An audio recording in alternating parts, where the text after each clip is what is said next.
Oke, kali ini kita bakal bahas satu kisah tentang seorang bangsawan wanita yang namanya itu ya terkenal banget. Bukan karena kekuasaannya, tapi karena kekejamannya yang, wah, bener-bener di luar nalar. Namanya Elizabeth Bathory. Coba deh, lihat angka ini. 650. Ini bukan cuma angka biasa ya. Ini adalah perkiraan jumlah gadis muda yang jadi korbannya. Skala kejahatannya itu masif banget, sampai susah buat kita bayangin. Dan ini, percaya atau enggak, bukan cerita horor bohongan atau dongeng pengantar tidur. Kejahatannya itu nyata banget dan tercatat. Sampai-sampai Guinness World Record sendiri nobatkan dia sebagai pembunuh berantai wanita paling produktif sepanjang sejarah. Jadi gimana sih seorang bangsawan bisa jadi monster kayak gini? Nah, buat paham, kita harus mundur dulu ke masa mudanya. Sebuah dunia yang isinya tuh kekejaman dan kemewahan. Elizabeth ini lahir di salah satu keluarga bangsawan terkaya dan paling berkuasa di Hungaria. Nah, keluarganya ini, kayak banyak bangsawan Eropa lain waktu itu, punya kebiasaan melakukan pernikahan sedarah. Tujuannya, ya buat jaga harta dan kekuasaan biar nggak kemana-mana. Tapi praktek ini sering banget menimbulkan masalah kesehatan. Dan bener aja, gara-gara pernikahan sedara di keluarganya, Elizabeth kena epilepsi sejak kecil. Pengobatannya pun, wah aneh banget. Darah orang sehat diolesin ke bibirnya. Nggak cuma itu, dia juga dikenalin sama satanisme dan sering dipaksa nonton eksekusi publik yang brutal. Jadi, bisa dibilang sejak kecil, darah dan kekerasan itu udah jadi hal yang biasa buat dia. Nah, dengan latar belakang yang udah kelam kayak gitu, dia dapat kesempatan.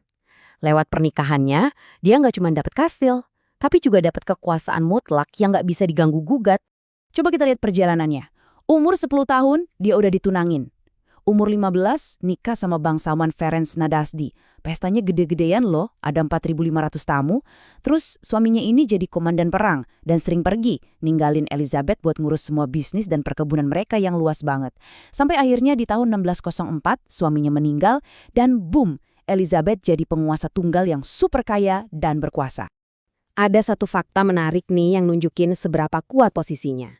Status sosial Elizabeth itu ternyata lebih tinggi dari suaminya. Saking tingginya, dia nolak pakai nama belakang suaminya. Malah sebaliknya, suaminya yang pakai nama keluarga Bathory. Ini nunjukin banget kan betapa dominannya dia dari awal.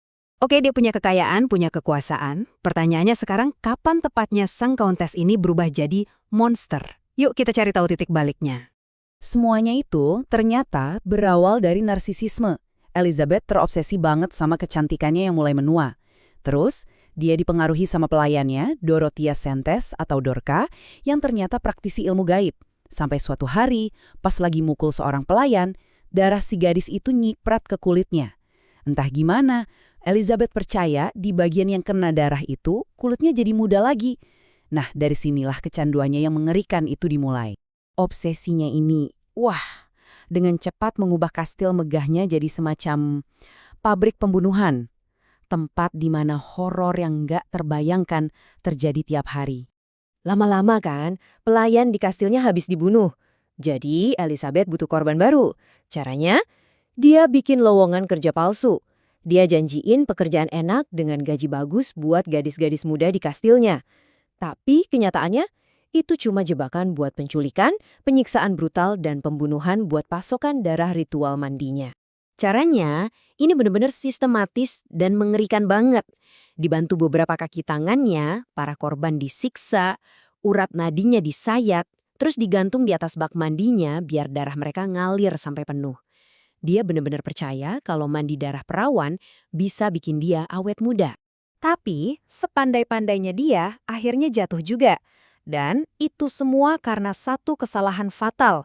Dia berhenti nargetin gadis desa dan mulai membunuh gadis-gadis dari kalangan bangsawan rendahan.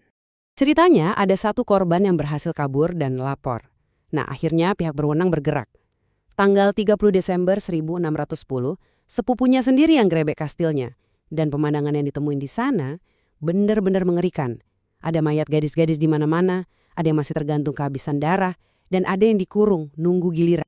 Nah, disinilah kita lihat betapa nggak adilnya hukum zaman itu. Para kaki tangannya dihukum mati dengan cara yang sadis banget. Tapi Elizabeth, karena status bangsawannya, dia cuma dihukum tahanan rumah seumur hidup. Jelas banget kan ada standar ganda. Oke, sekarang kita sampai di akhir hidupnya, yang ternyata sama anehnya dengan kejahatannya. Warisannya ini jadi semacam rahasia kelam yang coba dikubur dalam-dalam sama sejarah. Jadi hukumannya itu dia ditembok di dalam kamarnya sendiri. Bayangin, pintu dan jendelanya ditutup tembok, cuma disisain satu lubang kecil buat ngasih makanan. Setelah 4 tahun, dia ditemukan meninggal di dalam penjara batunya itu. Terkurung selamanya di tempat dia melakukan kejahatan terbesarnya. Namanya itu sempat dilarang disebut-sebut di Hungaria selama berabad-abad. Tapi ya, sejarah nggak bisa dihapus. Jadi pertanyaannya buat kita semua, apakah Elizabeth Bathory ini memang terlahir sebagai monster? Atau dia sebenarnya diciptakan oleh dunia yang ngasih dia kekuasaan absolut dan menganggap kebrutalan itu hal biasa sejak dia kecil? Coba deh pikirin.